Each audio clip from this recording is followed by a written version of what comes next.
jërëjëf Mohamed maa ngi leen di gërëm di leen sant yéen téléspectateur ak auditeur u iRadio ak ITV Bamba Kassé mu ngi ci ligne bi Bamba maa ngi lay nuyu. maa lay fay Antoine di jégalu ci ñàkk a teewagum bi. di wax rek ni du suñu coobare teel nañu jóg jël nañu suñu disposition yëpp. mais même bu dee fekkee du excuse embouteillage bi moo ñu téyegum waaye ñu ngi nii di dugg point xam naa léegi ñu yegg si. d'accord laata ngay yegg si ñu waxtaane rek li nga xamante ne moo waral invitation bile mooy assise de la presse sénégalaise assise yooyu ngeen ko war a tàmbale suba alxames léegi ngeen war a waxtaane poñ yu bëri d'abord lan moo waral assise yooyu lu tax ngeen koy organiser. waaw Antoine damay may rek ma def benn nu ñuy woowee ci tubaab rek ci gerte bu ndaw. assise bi maanaam waxtaan wi du rek waxtaan woo xamante ni dañ ko yemale ci presse bi. naam sax presse bi ñoom ñëpp ay société de médias nañ mais assise des médias la tudd. boo gisee ñu tuddee ko assise des médias d'abord li ko waral mooy. jàpp nañu tey fii ñu toll ci suñuy jamono li ñu woowee média dafa xaw a dépassé tuuti rek cadre presse. presse écrite rajo ak télévision waaw. mais am na yeneen xeetu média ak yeneen xeetu jokkalante. askan wi yoo xamante ni naam bu fekkee ni sax ci li presse li presse di produire lay dundee. yamatul rek ci presse.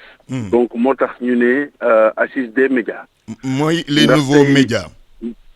allo. waaw maa ngi lay dégg bu baax Bamba. waaw assise des médias lay doon. dañ ciy boole ñëpp. ndax dañoo bëgg waxtaan wi doon waxtaan wu yaatu. boole ci ñëpp ñi nga xamante ne effectivement dañ nekk ci ay médias. mais boole ci également ci presse mais également boole ci ñeneen xeetu médias yi maanaam médias yu bees yi.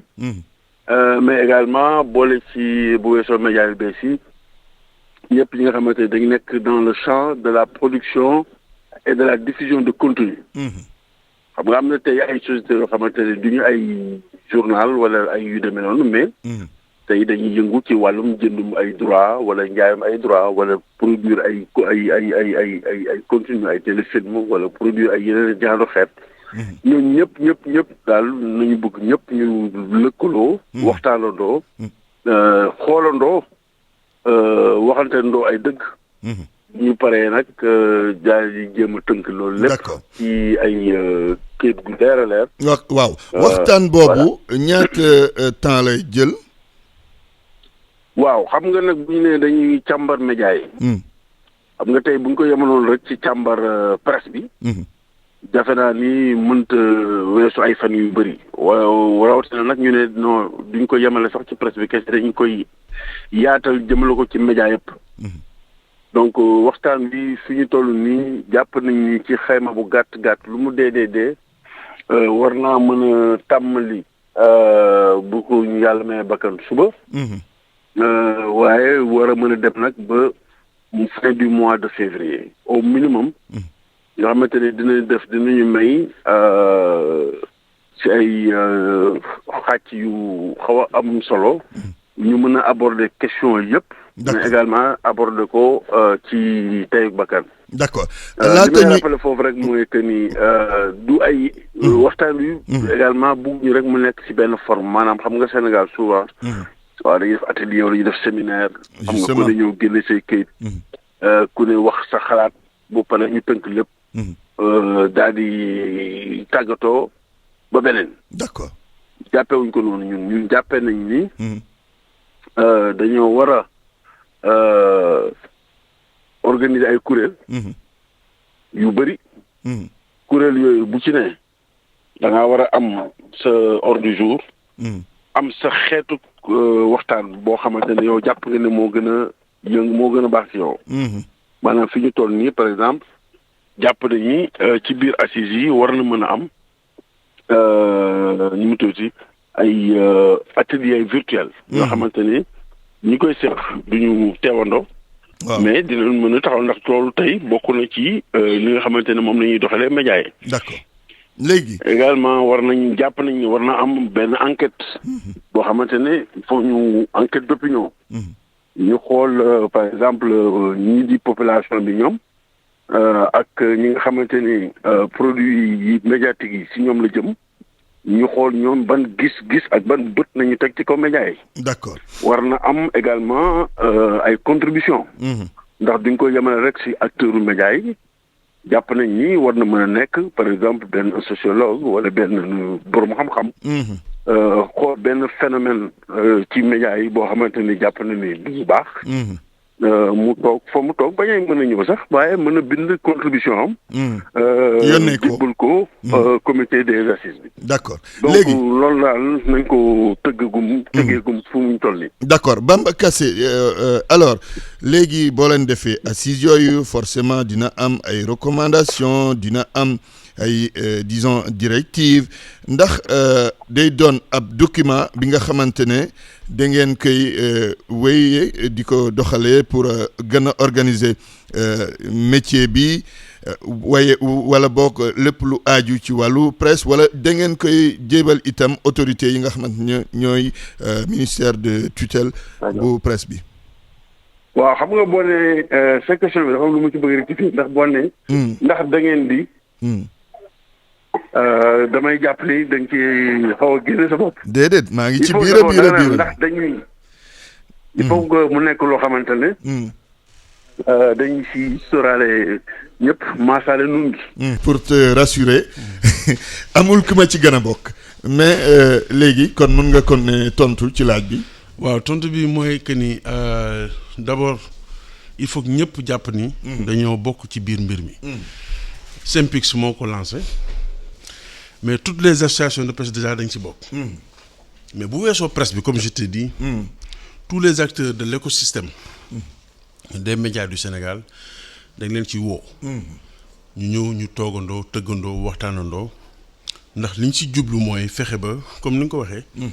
bu ñu paree recommandation yi ak conclusion yi surtout.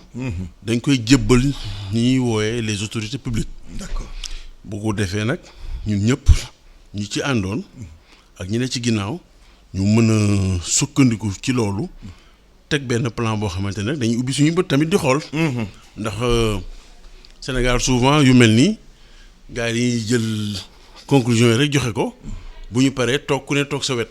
ñu toog di déglu ñun nag amuñu ci jubluwun boobu ñun jubluwun bi ñu ci am gaa sax am nañ si rafet nañ si njort. ndax jàpp nañ ne bu ñu paree autorités yi dinañ jéem a doxal li nga xamante ne moom moo nekk ci biir assises yi. mais it dañ ciy ànd ak farlu gu mat sëkk. d'accord bi suñu gën di xool bu ko defee li ñu soxla yëpp. ñu mën ñu ko defal. d'accord concrètement lan ngeen di waxtaanee bon quand je dis yéen il faut aussi nga comprendre c'est le journaliste qui interroge bien sûr bokk naa ci. lan la ñuy waxtaanee ci yooyu assises concrètement. concrètement pour le moment dañu tëgg nañ lu tollu 12 poñ. yoo xamante ni bu ëllëgee ci lañuy xam ndax ci 12 yëpp nañuy waxtaan wala ndax dañ siy tibb tuuti rek di waxtaan xam nga démarche bi ñu jël d'abord loolu laa lay expliquer démarche bi mooy. assises yi ñu ko jiite d'abord c'est vrai ñun la acteurs yi mais ñu koy superviser dafa am benn comité scientifique bu koy superviser. comité scientifique boobu tey boo ko xoolee. ku mel ni professeur Mbaye Thiam moom nañ ko dénk gum mu nangu ko am na ay professeur Mor Faye sociologue des médias am na ay docteur Moustapha Fall juriste genre ñooñu maanaam ñi nga xamante ni seen xam-xam dafa màcc ba pare ay experts kowe nag ñu nekk ay universitaires la plupart du temps ñu lëkkaloo ko ak ñi nga xamante ne ay nit nañ ñoo xamante ne peut-être amuñu diplôme universitaire mais seen expérience rek université la. ci wàllu yu ñu war a jëm muy ñoom Ndiatou Cissé Coulibaly di ñoom Eugénie Aw di ñoom Mamadou Koumé di ñoom Matar Sylla. Matar Sylla d'ailleurs qui a double casquette. parce que moom universitaire la du sens du point de vue diplôme. mais également en termes d'expérience. di ay Alassane Samba Diop. di ay et cetera. ñooñu ñëpp ñoom ñooy nar a nekk ci comité scientifique bi ak ci. personnes ressources yi.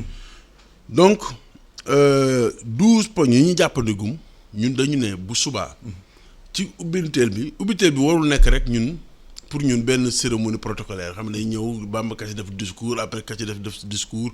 Mamadou Ibra Kane def discours après ñu ne waa kay jaajëf waay ku nekk naan sa café ñu dem suñu yoon déedéet ñun dañ ne. dañuy ubbi tey tàmbali tey maanaam dañuy ñëw woo def discours yi naam mais bu ñu paree tout de suite dañuy enchaîner ak lu ñu woowee benn atelier. atelier boobu solom mooy fexe ba terme de référence maanaam doxalinu assises yi. ñu mën ci déggoo ñun ñëpp ndax naam ñun ñoo ko sooke. mais dañu bëgg ñun ñëpp ñu déggoo ci doxalin bi d'abord. bu ñu weesoo loolu ñu doog a ñëw nag léegi ci détermination thèmes yi. ñu ne ñaata thèmes nañuy retenir ak ci sur quelle forme nañ leen di discuter. am na thèmes yoo xamante ne xëy na dina laaj waxtaan maanaam atelier nii rek waxtaan. am yoo xamante ne xëy na dina laaj benn étude bu nekk ci ginnaaw. bu boobaa ñu jéem a fexe nu ñu koy defee rapidement am na thèmes yoo xam ne dina laaj ñu génn Ndakaaru. am na thèmes yoo xam ne dina laaj ñun journalistes yi ñu dem déglu yeneen acteurs médias yi. parce que comme je te l'ai dit ni ma ko waxee ci ndorteel gi. assises yi ñëpp dañ ci war a gis seen bopp ndax assises la yoo xamante ne yemul rek ci presse. d'accord yemul rek ci presse yaa ngi wax ay. bien que nag presse moom waaw. dégguma nga wax itam. patron de presse yi parce que nag kenn mënul organiser assises yu mel noonu te boole woo patron de presse yi lan moo war a doon seen taxawaay ci assises yooyu. mais ñoom dañ si war a bokk à 200%. defe naa sax tey bu fekkee ne am na kuréel goo xamante ne ñoom ñoo war a gën a yàkkamti assises yi taxaw. ba pare ñu gën a yàkkamti mu am njeexintal ñoom la war a doon ndax nag bu fekkee ne dañu jël liggéeykat yi même liggéeykat yi nga xamante ne dañuy kaas seeni droit nekk ci biir métier mi. ak xeet bu mënti doon pour ñu mën a kaas seeni droit dëggantaan. dafay fekk kër yi leen di employé seen ndëgërlaay seen taxawaay ànd ak ndëgërlaay. te tey jii bu ñu fekkee ne dañuy xool environnement média bi mais c'est très très morose. tey amul benn média bu mën a yëkkati loxoom ci kaw ne man je ne suis pas déficitaire amul. ak ci cadre bu mënti nekk mu nekk cadre média buy produire de l'information comme truc wala média buy produire ay contenu di ko vulgariser di ko jaay muy ay contenu culturel ñëpp a ci yem tout le monde est en crise aujourd'hui mais justement est-ce que loolu tekki na que yéen di ngeen intégrer volet économique maanaam l'environnement des médias comment réfléchir ba mun a def ay modèles économiques yu permettre médias yi ñu mun a dund gën a dëgër. absolument fu ñu toll nii déjà nee naa la sànq thèmes yi mënuma ko woon wax parce que thème la yoo xamante ne bëgguñu soofantal affaire bi mais am na si ñaari thème déjà wala ñett yoo xamante ne ci cadre boobu la jëm ci cadre organisation xoolaat suñu organisation économique des modèles économiques waaw xoolaat suñu environnement publicitaire ndax boobu tamit il faut ñu waxtaane ko mais également pour ce qui concerne toujours les entreprises de presse bu weesoo seeni engagement ak seen obligation sociale war nañoo xoolaat également l'apport du numérique aujourd'hui est-ce que modèle yi ñu def nii d'abord war nañu convoquer d'abord le modèle. D'accord le modèle bien que ku nekk am nga sa particularité mais axe yi nga xamante ni sur le modèle économique de la presse sénégalaise wala sur le modèle économique des médias sénégalais pour reposer wu est-ce que axe boobu baax na ba léegi. est-ce que waruñu évoluer tuuti. D'accord quel est l'impact du digital et du numérique dans ce modèle. est-ce que parce que fu mu nekk nii ñu ngi nekk ci cadre boo xamante ne am na yu bëri yu tuuti yoo xam ne doo ko seetlu. muy la mais yow sa kër rek. boo seetloo boo amee seetlu. télé bi nga xamante ne moo na ci salle bi. dina néew léegi yéen ñëpp waa kër gi yëpp toogandoo fa. bëriwul de. léegi daanaka ku ci ne boo duggee ci kër gi bu ñu deful ndànk ku ne sa téléphone ngay yor. te ci ngay seetaane sa télé. ci ngay dégloo sa rajo. est-ce que nag warul jot par exemple c'est une question. que tous les médias yi nga xamante ne dañuy produire ay journaux écrits te journaux yi du génn Ndakaaru boo demoon njaaram gële à 10 heures boo soxlaa journal xëy na dana la xaaral ba ci kanam. est-ce que waruñu xoolaat naka la médias yooyu war naka lañ ko war a mën a tëggee est-ce que waruñu dem vers la distribution numérique. est-ce que donc toutes ces questions là. pour ne bañ a am la prétention toog sa bureau rek yor sa kër naan non lii defe naa nii lañ ko war a defee lii nangam ak nangam. moo tax ñu ne ñun il faut que ñu woote kuréel gu rëy. d'accord boo xamante ne ñëpp ci ñun dañ ciy bokk. mais également boo xamante ne ñun dañuy nangoo déglu ñi bokkul ci ñun. te jàpp ni le regard extérieur voilà le regard extérieur il sera très très important. ndax boo lu tax c'est important mooy Antoine nga may ma terminer foofu. mooy nit ñi de plus en plus dañuy critiquer médias yi de plus en plus dans les réseaux sociaux dans les rapports particuliers yi nga am ak ñi la xam ni ak say xarit sax say xarit dinañ la wax yéen nangam def ñu ne la waaw nangam ak nangam ngeen lii yéen lu tax lii nangam ak nangam donc léegi lii tamit opportunité la pour permettre aux médias ñu déglu kàddu yooyu regard extérieur boobu ñëw ci ñoom ñu ne leen et puis ñu def ko nag de façon structurée mu bañ nekk ay affaire par rapport politique ak yu buñ ko mais ñu teg ko ci loo xamante ne jàpp nañu ne mooy wër-wër wi war a am nga xamante ne ci la média yi war di évoluer d'accord bu ko defee bu ëllëgee suñu démocratie ak suñu économie ak suñu yooyu yëpp gën a mën a d'accord ñu évoluer rapidement assises yooyu day intervenir moment bi nga xamante ne am nañ déjà ce qu'on appelle le nouveau code de la presse est-ce que day nekk genre complément ci code de la presse boobu parce que am na disposition yu nekk ci code bu yees bi yu am solo par rapport même à la viabilité de l'entreprise de presse est-ce que complémentarité lay doon wala prolongation quelque part. waaw dina doon déjà une occasion en tout cas ñu càmbar sax code boobu. parce que déjà code boobu bëri na ci ay rumandaat ak yu demee noonu. dina tax également parce que 2017 ba 2021 la. te bu ñu fàttali ne code boobu laataa ñu ko doon voté dafa toogoon presque 10 ans ci tiroir yi. donc lu toog 10 ans ci tiroir après ñu doog koo voté le temps que ñu koy appliqué donc presque 15 ans jàll na. oui donc diggante boobu war nañu ko mën a càmbaraat xëy na si am na ay dispositions yu ndaw yoo xamante ne war nañ ko mën a évoluer. war na mën a évoluer. mais également am na si ay dispositions yoo xamante ne bu ñu xoolee tey ce qu'on appelle le cadre numérique et digital. ak xool li nga xam ne mooy les technologies de l'information war nañ ko mën a xëy na gën a réadapter donc yooyu yëpp ay kii la mais daal li ñu war a mën a jàpp mooy ab taxaw seetlu la bu yaatoo en tout cas bu ñu bëgg mu yaatoo ni mu gën a yaatoo parce que am na sax yenn activités yoo xamante ne jàpp nañ ni war nañ ko mën a génne Dakar yóbbu ay Saint-Louis wala yóbbu ko si yeneen zone loolu mooy bu njëkk bi bu ñaareel bi mooy lu waroon am na ndax ñun ñëpp ku ci ne si ñun souvent da nga naan waaye non mais vraiment affaire bi daan c'est pas normal quoi non publicité bi non le droit télé yi na mais léegi ruumanaat boobu nañ toogandoo waxtaane ndax ko toogandoo bi dafa war di am sax parce que doo demee bu réew yu yeneen réew yi ñu gën a développé sax gën ñoo kii ci wàll ñoom dañuy am assise de la presse nañu am d'accord te c'est des assises qui se déroulent di fois fii nag ñun dañ ko gën a bëgg a yaatal ndax léegi boo xoolee interaction bi am entre la presse classique ak yeneen source d'information ak yeneen source de diffusion de contenu yi da ngay xam ni jokkalante bi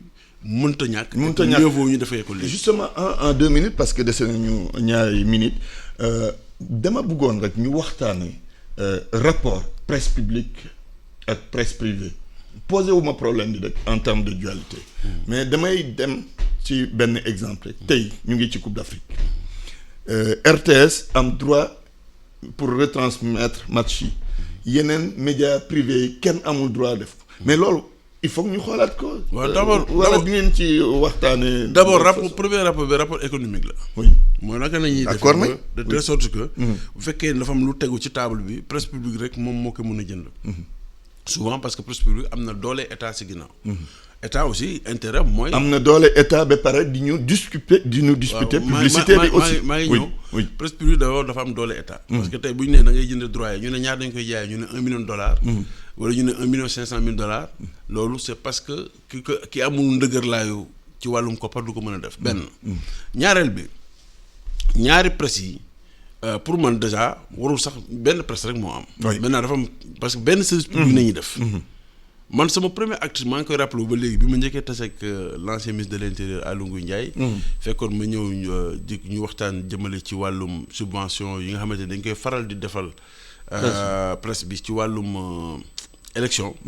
la première question bu ko njëkk a posé mooy lu tax Soleil APS ak RTS rek la lu tax RFM iRadio ak yeneen ci bokk lu tax ñoom nga xamante ne ñoom te dañu am ay reporters di leen yóbbu ñuy dem ci terrain bi di def le même travail lu tax ñoom duñ leen subventionné et donc je pense même que jëloon nañu ay notes donc c'est pour dire que man j'ai toujours été dans l'optique de dire que presse bi yëpp benn la maintenant dafa am ay questions yoo xamante ne aussi il faut que plage yi gars yi di ko xam il faut ñu teg ay plage de concertation et de discussion bu ko defee ba pare mu lalu nag ci générosité ak loo xamante ne tamit kenn mënu ko parce que exclusivité réelle amatul ci àdduna bi exclusivité réelle on a dépassé. dañ ko dépassé. Oui. maintenant nag il faut quand même ñu xam ne ci cadre bi nga joxee. dafa am quand même am na ay réalité parce que tey boo demee France.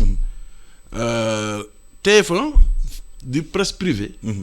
moom moo am les droits exclusifs de l'équipe de France. donc Sénégal mën nañoo xaar ëllëg. benn média privé di am benn droit exclusif ci benn compétition wala ci benn leneen. mais réalité sociologique du ñu benn.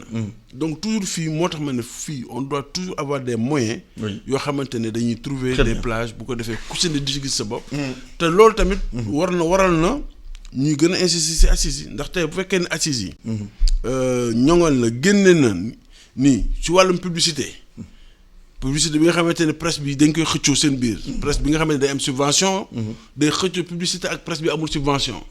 ci biir assises yi war nañ ko mën a waxtaanee. mën a teg loo xamante ne code de la presse définir na kii. bien oui d'accord waaw mais des na ba léegi. parce que dañu war a am une nouvelle loi. léegi waxtaan bi jeex na Bamba amoon nañ nag lu bëri li nga xamante ne mënoon nañ ko waxtaanee ci wàllu presse ak média waaye waxtu bi moo ñu xoj maa ngi lay gërëm di la sant. dama tardé. non mais tardé nga. mais man maa lay gërëm di la sant parce que aussi il faut qu'on parle de nous. li ngeen def nii. oui c'est important loolu lay wundu maanaam suba am nañu ndaje boo xamante ne ci journalistes yi ak ci média yi la jëm. d'accord ñun yéen benn këru média ngeen ne donc tey ñu dañuy xëyee suñu bopp. xëyee suñu bopp baax na ci ndax ñun. bu ñu souvent on passe tout le temps à parler des autres sans jamais parler de nous. En tout cas maa ngi lay gërëm di la sant mu nekkoon suñu invité Bamba Kassé secrétaire général u SYNPICS yéen téléspectateurs yi ak auditeurs yi maa ngi leen di gërëm di leen sant.